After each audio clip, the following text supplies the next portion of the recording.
Taiwan city volunteers provide comfort and support to fire survivors in Miaoli County. We see how Formosat 2, the first sensing satellite developed by Taiwan, helps rescue teams save lives.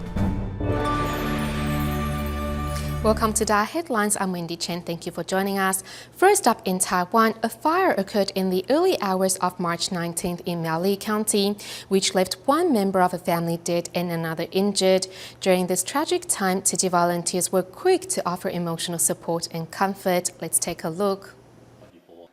A fire occurred in the early morning hours of March 19th, and images from a security camera show a neighbor discovering the fire and calling it in. Luckily, even before the firefighters arrived, the two Hong children escaped the blaze.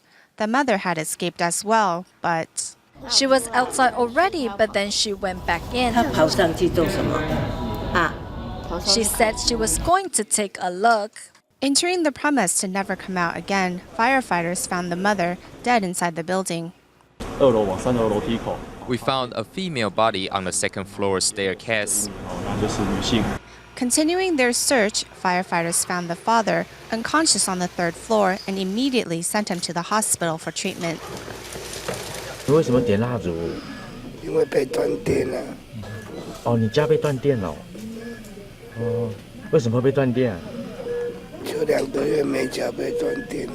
The Hong family lacked a stable income, and when their electricity was cut off on the first night, they lit 3 candles for lights, without thinking of the consequences.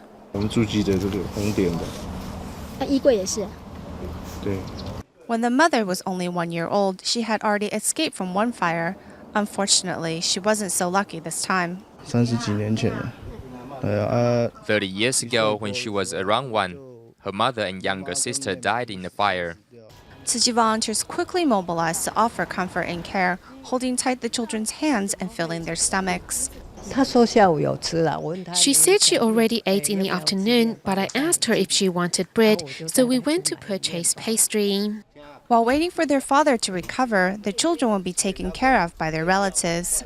Tzu Chi volunteers also presented consolation money to the family, hoping the gesture will ease the pain of their mother's passing.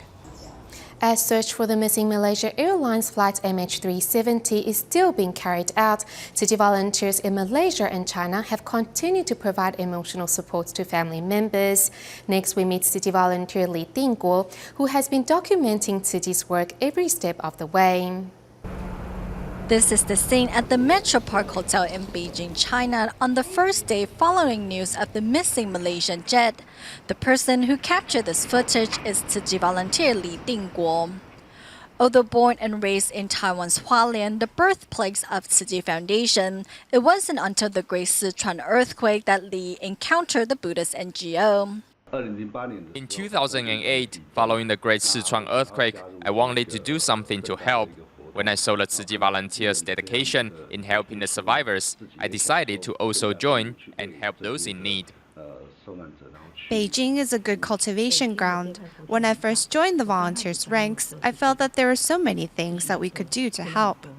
Recognizing the impermanence of life, Li Dingguo and his wife decided to walk the Tzu Chi path hand in hand. Later, the couple became certified Tzu Chi commissioner and Tzu Chen. Early in the morning, the couple put on their Tzu Chi's uniforms and are ready to begin their day. Despite the hustle and bustle, Li Dingguo and his wife are at ease. Arriving at Metro Park Hotel, Li and his wife are ready to offer comfort and support to family members of those on board the missing jet. The whereabouts of the plane is still unknown. We can only provide them with comfort and support so they will feel more at ease. Li's wife, Chen Meiling, who used to work in the hospital safeguarding patients' health, now uses her expertise to look after these family members. I think these family members are feeling much better compared to before. They are not as depressed anymore. Walking on the Tzu Chi path hand in hand, Li Dingguo and his wife promised to continue shouldering Tzu Chi's missions and spreading the NGO's philosophy to all corners of Beijing. As residents in Malaysia are recently facing drought and water shortages, Tzu Chi volunteers organized a community gathering to share tips regarding water conservation. Let's take a look. Over the past 2 months, residents in Malaysia have faced severe droughts and water shortages. The droughts have spread through western Malaysia, including Kedah and Johor Bahru. Hari dia pergi sudah masuk ni sudah 4 tempat. Kali ni sudah 4 tempat pergi. Malaysia is rich in palm trees and its fruit can easily catch fire in high temperatures. The droughts beginning in January have not only affected the growth of crops, but people's daily lives as well. As the problem of water shortages has escalated, members of the public are becoming aware of the importance of water conservation. Now we have learned to save used water for later use. For example, when flushing the toilet. Before, as water was so accessible, we wouldn't think of ways to save water. To share water conservation tips with community members, Tzu Chi volunteers organize a community gathering. We can also reuse the water in the washing machine. Putting hands together, everyone prays for rainfall as quickly as possible. In Malaysia's Malacca, we meet Tzu Chi volunteer Wu Yirong, who has changed for the better since his commitment to watch Master Zheng Yan's Wisdom at Dawn broadcast.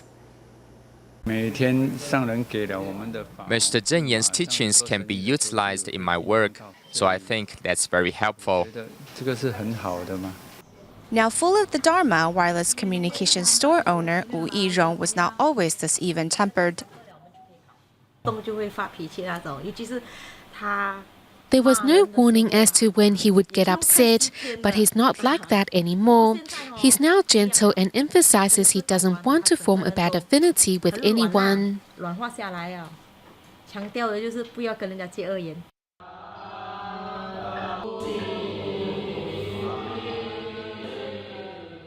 Wu began his commitment to watch the morning broadcasts of Master Zheng Yan's Wisdom at Dawn when the Tzu Chi Malacca chapter started participating in the initiative last August. In the beginning, the internet connection was quite unstable, and volunteers looked to Wu for help. Through lending his expertise, Wu experienced a joy he hadn't expected. Before I came into contact with the Dharma, I hadn't known about karma or its retributions. Afterwards, I realized that we can accumulate bad karma simply by speaking to someone. Seeing how beneficial the Master's teachings have been, Wu also hoped other communities will follow suit in watching the program. Thus, of his own accord, Wu went to 5 communities to set up internet connection and train audio engineers. If we come up against a sound or video problem, we call Brother Wu and he immediately solves the problem for us. Seeing how many have joined the initiative, it makes me more excited to safeguard this program. In the past half year of absorbing the Dharma together, Malacca Tzu Chi volunteers have been more united than ever in their mission to protect the environment. One recycling station even added an additional morning sorting and collecting session to their evening-only hours so that more residents may participate. I'm doing this to help. Everyone is working together to help the planet. Everyone is really full of love. It's not difficult to ask them to come out and volunteer. We just never tried it before. Volunteers embodied the spirit of a living bodhisattva by actualizing recycling concepts and further spreading Master Zheng Yan's teachings to more people.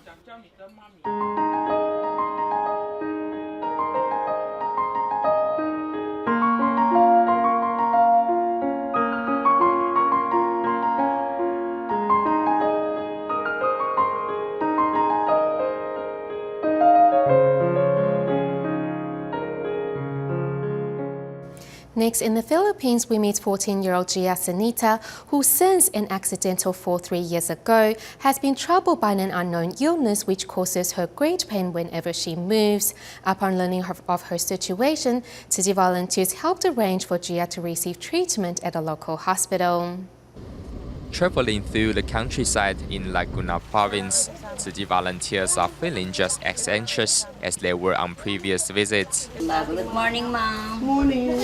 This is the home of 14-year-old Gia Senita. Her frail and thin figure is the result of an accidental fall 3 years ago. When informed of her situation, Tzu Chi volunteers started with regular trips to visit the girl. We really wanted to help her, but we didn't know where to start because we can't touch her. Her whole body is in pain, whether it is her palms, her arm or leg. She's in great pain. Even getting dressed and making her way out of the door is difficult for the girl. Her condition is getting worse and it is now difficult for her to even get up and sit in the car, let alone doing anything in her daily life. I can't imagine how she lives through every day of her life. It is really sad. Today, Tzu Chi volunteers are taking Gia to a hospital for treatment. There, doctors discovered that the girl suffers from bone fractures and urinary tract infection and tuberculosis-related complications. To help Gia receive long-term treatment, volunteers organized for her to stay at the church in Quezon City. At the moment, this child needs attention and to feel that there are people who love her and who are trying their best to make her feel comfortable and giving her hope. Seeing her granddaughter finally settling down, Gloria Senita couldn't help but break down in tears. She once told me that she should just end her life. I told her not to say that. Another time she called out to her mom, who has passed away, and said she wasn't getting better and that she wanted her mom to take her away. Though once helpless, the care and love of the volunteers has given Gia hope of a better future ahead. I want to be a teacher so that I can share what I have learned in life with other children. And having a job, I will also be able to help my family.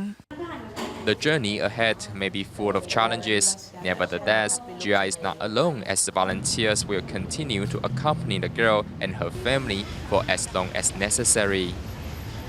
In Southern Africa, Tzu Chi volunteers from Durban, South Africa and Swaziland often team up to carry out home visits to care for those in need. During their most recent visit, volunteers once again brought love and care to underprivileged families.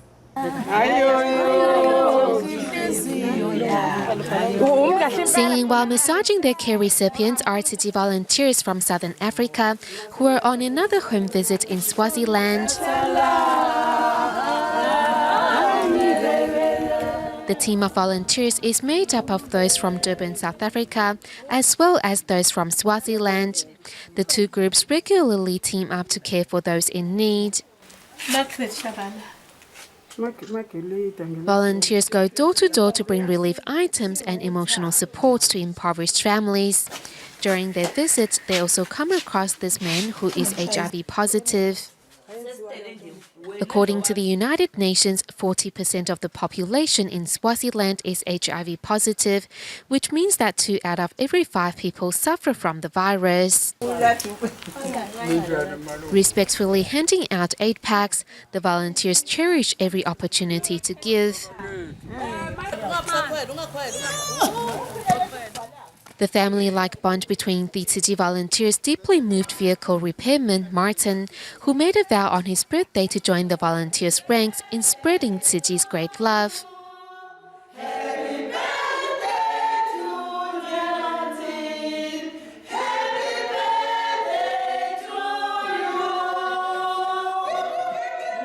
With a passion to give, volunteers in Southern Africa all hope to attract more like-minded people to walk the Tzu Chi path. In 2004, Taiwan launched its first remote sensing satellite, FUMOSAT-2, which captures images on Earth for the use of disaster prevention and rescue work.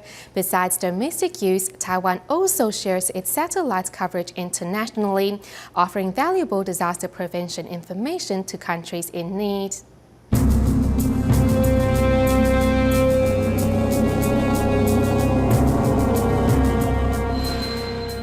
Typhoon Morakot caused unprecedented catastrophe in Taiwan. This 3D simulation reproduces the disaster.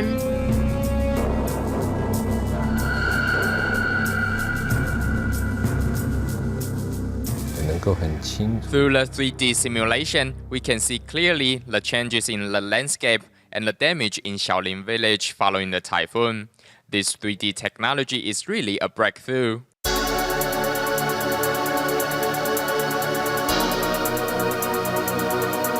Formosat-2 is a remote sensing satellite that carries imaging instruments to take pictures of natural disasters on Earth.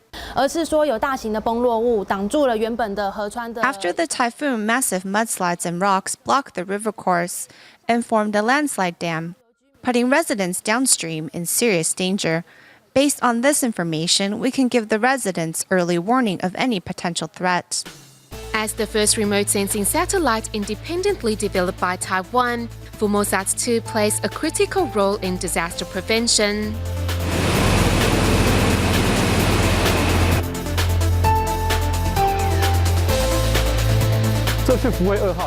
This is a model of Formosat-2 satellite. The real one was launched onto a sun-synchronous orbit located 900 kilometers above ground.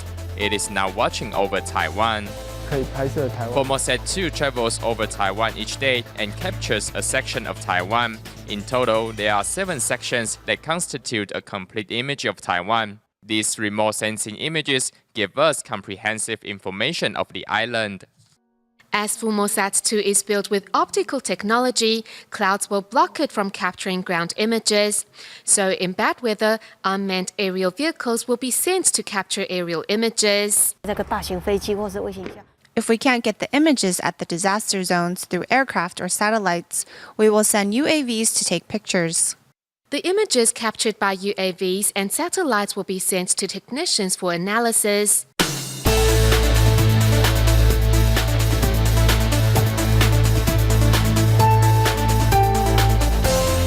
In 2004, following the South Asian tsunami, the pictures taken by Formosat-2 greatly helped international relief teams carry out their tasks.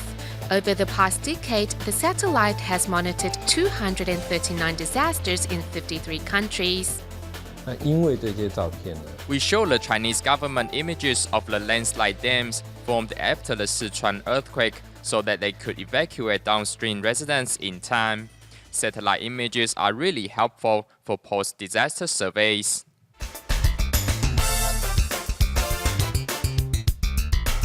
At the end of 2015, Formosat-5 will be launched to replace Formosat-2 and continue its mission in disaster observation and prevention.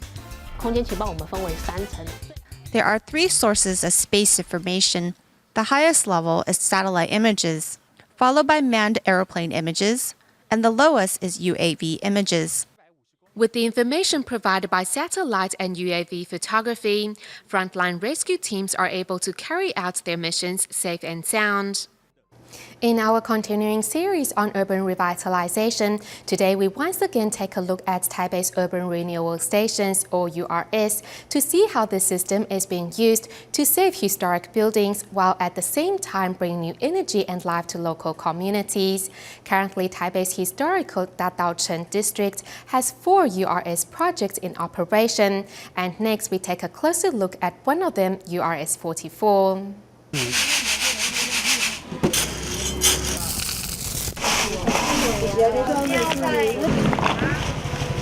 Located in the heart of Dadaocheng, Dihua Street used to be the city's main shopping street and a trading crossroads for the nation. It was not only an economically vibrant area, but a favorite gathering point for intellectuals.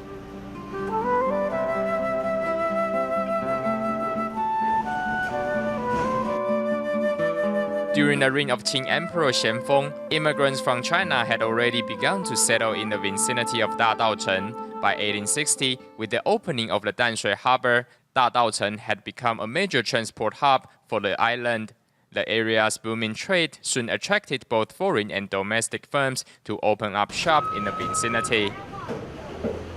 1928年，他更号召了工人组织台湾第一个总工会， During the periods of Japanese rule, Dadaocheng was also home to many of Taiwan's most celebrated intellectuals.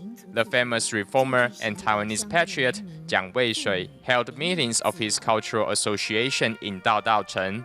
And from the paintings of Guo Xuehu, who also lived during that time, we see the energy and life that filled Dadaocheng. However, a century later, Dadaocheng's prominence is now only a memory. Any youth one sees on the street are only those here to take pictures of the local architecture. When growing up, I had many neighbors, classmates, and acquaintances that moved away.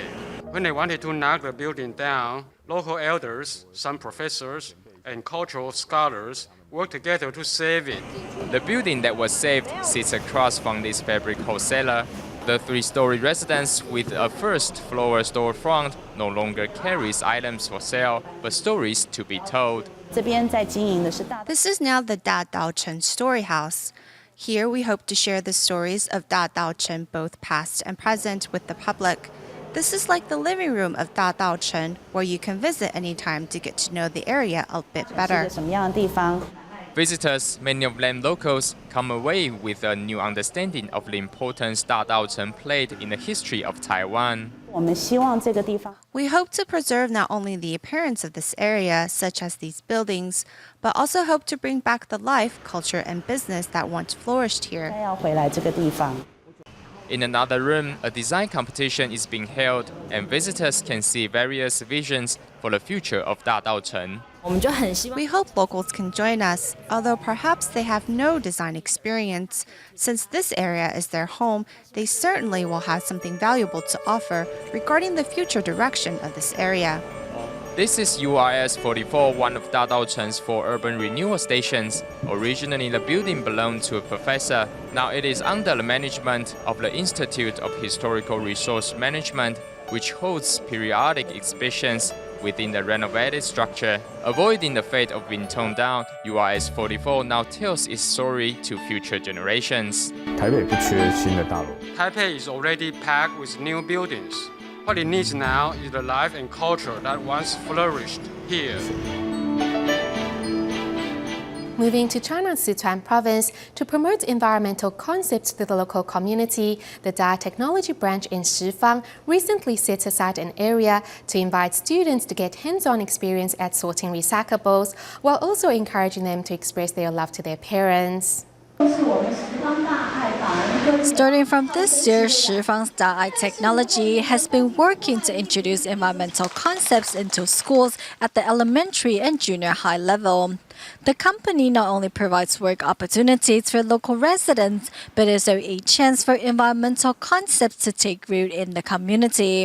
In the flurry, children work to separate recyclables into their proper groups and learn how many everyday items can in fact be recycled and reused. Today I've learned how to protect the earth, and that includes not throwing away garbage and cherishing resources. Children also learn to cherish those around them as they take time out to serve their parents. In Canada, the North Toronto City Academy held a Jingsi aphorism competition where students put their creativity to the test by coming up with posters of their understanding of the words of wisdom. We'll leave you with these images. Thank you for tuning in. Goodbye.